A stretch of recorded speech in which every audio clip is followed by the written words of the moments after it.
Well, this week, the Job Summit will no doubt dominate the news landscape. Can you handle it? Now, already we're seeing how stage-managed this event is, with some of the government's hit list of issues leaking out. Yes, like fast-tracking of visas, being drip-fed to the media, all of this today. Now, this idea that you need a Job Summit to make it easier for potential foreign workers to get into the country and fill workplace roles is just ridiculous. You don't need a summit and have a major committee to work that out. As is the idea, you need a summit to amend the Pensions Act to allow retirees to work more without being financially punished. But anyway, let the theatre begin. It's on Thursday and Friday. Joining me now to talk about what should be up for discussion and what the government should move on immediately with or without a Job Summit is Shadow Employment Minister Michaelia Cash. Michaelia, thank you very much for your time. You've had a few weeks now since we last spoke to digest what you're hearing from business, unions, the government, to see what the participants at this summit will put forward this week.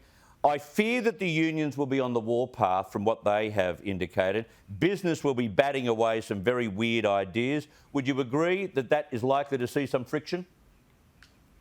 Well, I think the only issues that we're hearing are the log of claims that have been put forward by the unions, whether it's to return to the dark days of the 70s in relation to industry-wide bargaining, when you actually compel employers to bargain against their will with their competitors. They're not allowed to actually, at that enterprise level, negotiate with their own employees. You can have strike actions closing down parts of the economy across Australia.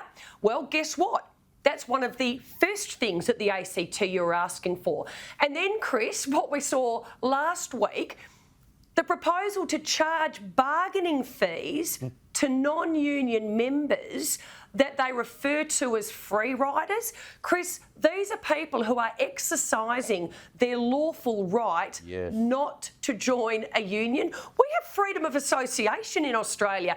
And then, of course, there's the third demand from the unions, and that is that if you are coming in here as a migrant to undertake work, you get an automatic induction and probably a membership to the union. You know, enough is enough. There are two policies already on the table, put there by Peter Dutton, that would actually ensure that our veterans and pensioners can work those additional hours without affecting their pension. That could have been done now months ago. Yes. And of course, Blind Freddie doesn't need to tell you to get skilled migration working again in this country. Yeah. And just like your former boss did, Scott Morrison, did to the Health Department when we needed, and should I say the Human Services Department, when we needed to work really fast about managing the health issues and also getting JobKeeper out very quickly. He just pushed tens of thousands of public servants into the two spots. Why haven't they done that with immigration? Thrown 10,000 public servants into immigration? It's a very hard. Now, Chris, you've hit the nail on the head, because you see what Mr Albanese is finally finding out is that governing is actually hard and you need to make decisions. Mr Albanese, as the now Prime Minister, continues to act like he's an opposition leader, criticising. Well, you see, next week, he's got to start making some decisions. And I'm going to put money on the fact that you'll see a deal done between the unions and big business, a return to the days of old where you actually just shut small businesses out of the equation. And I think that would be one of the worst things to happen in Australia. Small businesses, as you and I know, the backbone of the Australian economy. What's even more worrying, though, Chris, about next Thursday and Friday is those who have been invited, 30% are unions. 30% are unions. I thought that employers were the people in the country who employed people, that you wanted to hear from about what are the issues facing you.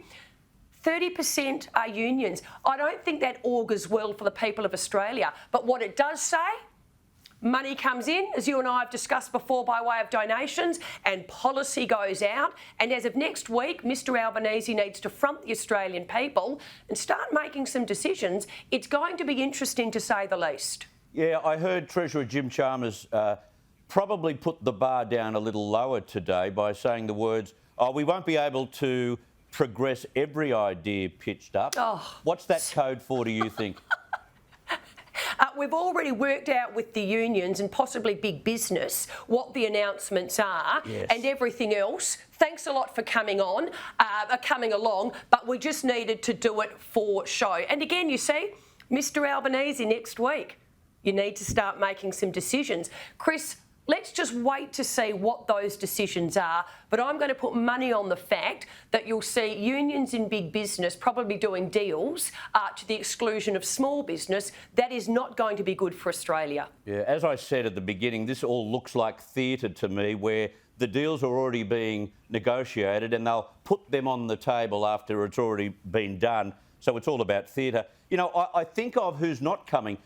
Those in the recruitment business. How could you not have someone representing the recruitment industry? There's no one in the Defence Department, no one from the ADF, when we're supposed to be, you know, moving fast to create a defensive spending program and getting us able to defend ourselves. No one from that sector either. It's just appalling and it's a joke. It is, and then you go back to, so let's look at actually who is going.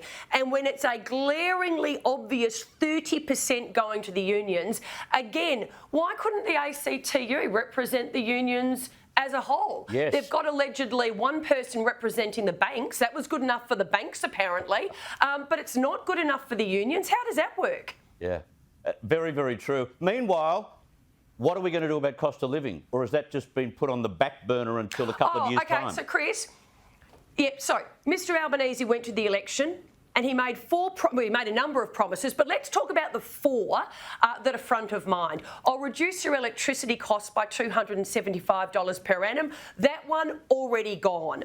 I'll tackle inflation. Well, guess what? It's still rising.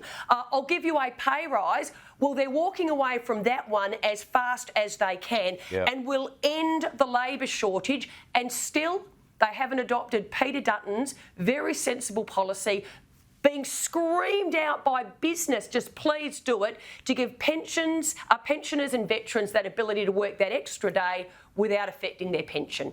It's very true. And the number one survey hit on the things that concern people right now, up comes cost of living. But we don't even talk about cost of living because I think Albo's worked out he doesn't know what to do about it. And that, again, Chris, start governing and making decisions. But when you are stuck in opposition mode, when all you do is criticise the former government, Mr Albanese, guess what? You are now the Prime Minister of this country, and as Prime Minister, you get to make decisions. Tough decisions, but you need to make them. And, Chris, they need to be made in the best interests of Australians, not your paymasters, the union movement. Yeah, I think these are all legitimate questions to ask. Michaelia Cash, thank you very much for your time. Always great to be with you, Chris.